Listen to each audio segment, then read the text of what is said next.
नमस्कार दोस्तों, मैं आपका दोस्त गुरु और आप देख रहे हैं मार्केट स्पीड चैनल। दोस्तों, सबसे पहले आपको आने वाले नए साल की बहुत बहुत शुभकामनाएं और आपके पूरे परिवार को बहुत सारा ढेर सारी शुभकामनाएं। भगवान करे कि आने वाला साल आपके लिए बहुत ही अच्छा रहे और जो साल बीत रहा है ये भी आपके लिए अच्छा ही बीता हुआ होगा। चलिए हम आगे चर्चा करते हैं कि देखिए अभी तक जितनी भी वीडियो हमने तैयार की थी, चाहे एसआईपी के बारे में और म्यूचुअल फंड के बारे में, और अभी आपकी डिमांड आ रही है कि गुरुजी कुछ स्टॉक्स के बारे में भी बताइए कि हमें स्टॉक्स के जो शेयर्स है हम गलती कर रहे हैं उसको पिक करने के लिए हमें पता नहीं चल रहा है बिल्कुल भी कि हमें स्टॉक को कब बाय करना है और कब बेचना है। इसके बारे में हमें बिल्कुल भी जानकारी नहीं है। ये आप लोगों ने कमेंट द्वारा भी मुझे पूछ रहे हैं और रेगुलर फोन करके तो मुझे पूछते ही है, घंटा घंटा मेरा लगो वेस्ट होता है भाई। तो दूसरा क्या कि एक मित्र ये भी मुझे बोल रहा था, भाई गुरुजी देखिए मुझे इस स्टॉक के अंदर 5000 का प्रॉफिट दिख रहा था, लेकिन अब जो है इसके अंदर मुझे लॉस दिखना शुरू हो गया है और वो पैनिक हो रहा है, वो परेशान हो रहा है। गुरुजी क्या करूं मैं, कहीं और नीचे जाएगा, मेरा पैसा डूब तो नहीं जाएगा? ऐसे क्वेश्चंस आपकी तरफ से मुझे आना शुरू हो रहे हैं। तो देखिए होता क्या कि अगर आपने किसी स्टॉक को बाय किया है, वो स्टॉक कितना ऊपर जाएगा या कितना नीचे गिरेगा इसके बारे में कोई भी नहीं बता सकता है भाई। ओनली भगवान ही बता सकते हैं भाई यहाँ जो स्टॉक कितना नीचे जाएगा और स्टॉक जो कितना ऊपर जाएगा। ये एक हमारा अनुमान होता है जिसको हम फंडामेंटली और टेक्निकल मार्केट को देख के अनुमान लगाते हैं कि भाई हाँ ये हो सकता है।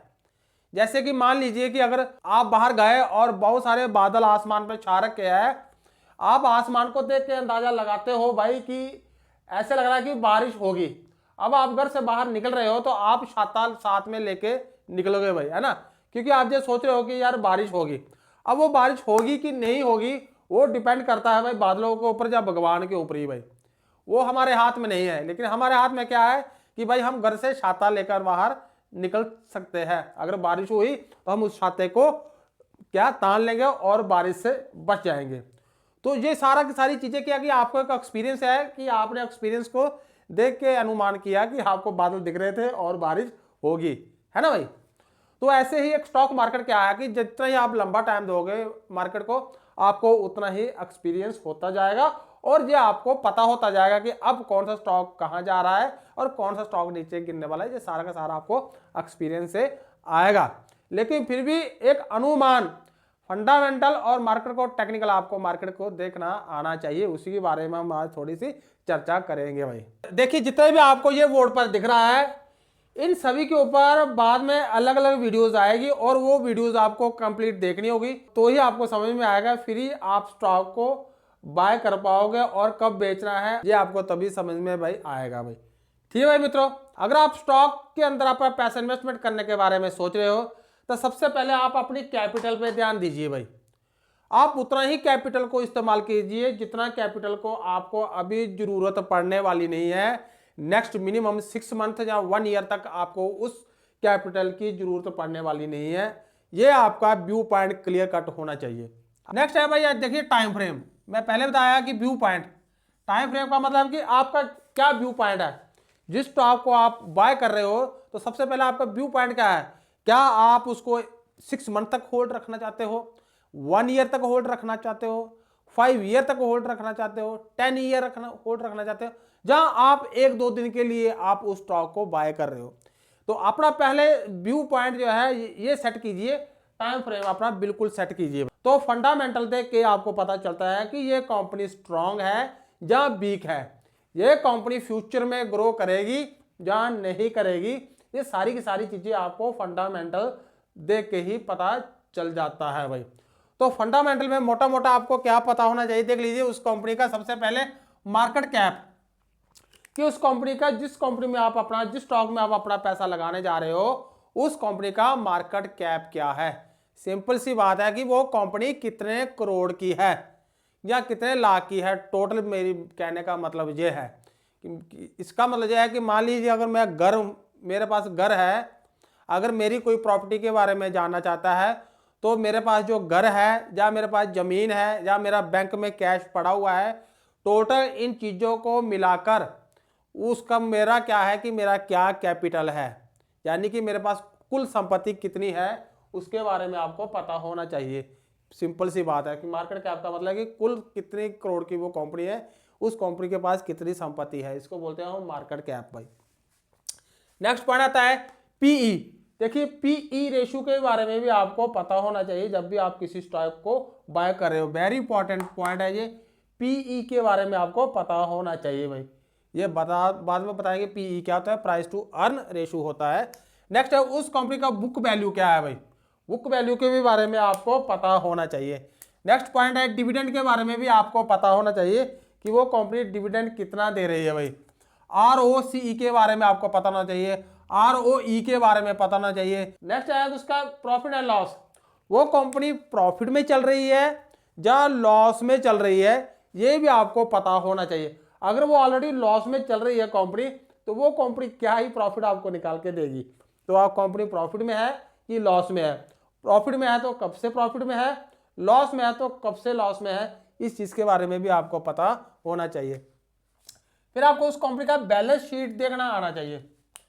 मोस्ट इंपॉर्टेंट पॉइंट है कि बैलेंस शीट आपको कंपनी का पूरा देखना आना चाहिए।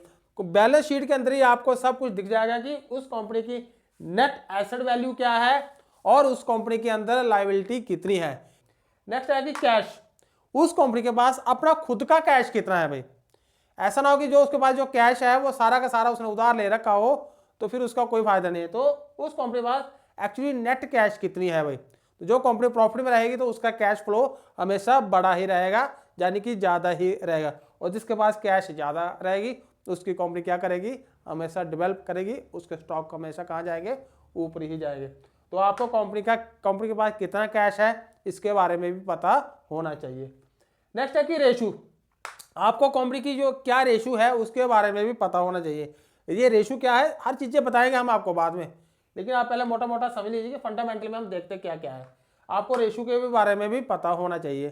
तो उसके अंदर होल्डिंग किस किस की है, इन्वेस्टर कौन कौन है, ये चीज़ें भी आपको देखना आना चाहिए भाई। यानी कि FII की कितनी होल्डिंग है, DIIs की कितनी होल्डिंग है, प्रमोटर की कितनी होल्डिंग है और रिटेलर की कितनी होल्डिंग है, यानी कि पब्लिक की कितनी होल्डिंग है उस स्टॉक के अंदर, और किसका होल्डिंग कितना रहने से स्टॉक के ऊपर क्या इफेक्ट पड़ता है और क्या अच्छा रहता है, ये भी आपको पता होना चाहिए भाई।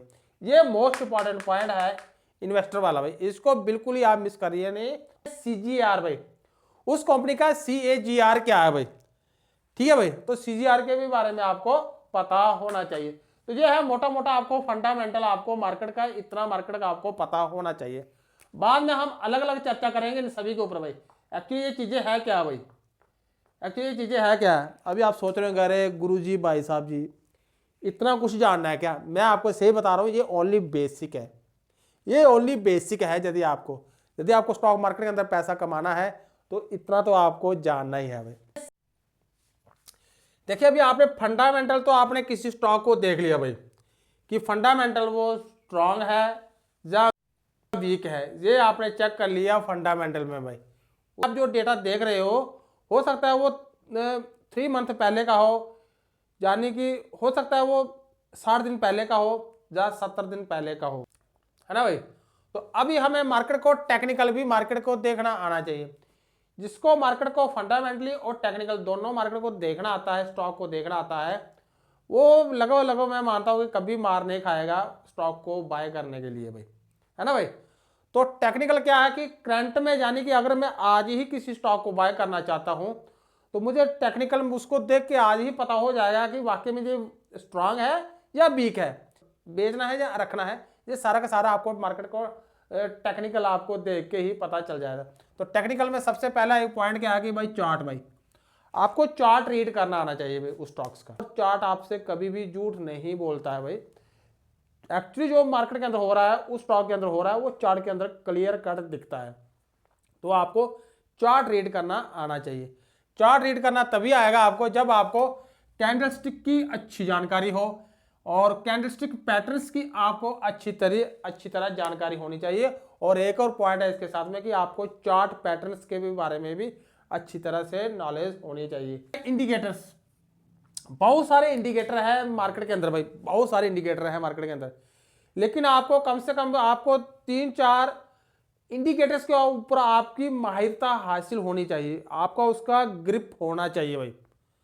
तो आप उन इंडिकेटर को देख के आपको ये पता हो जाएगा कि हाँ भाई अब मेरा जो स्टॉक बाय करने लायक है या छोड़ने लायक है। ये सारा का सारा आपको इंडिकेटर्स के ऊपर भी क्लिक करना आना चाहिए।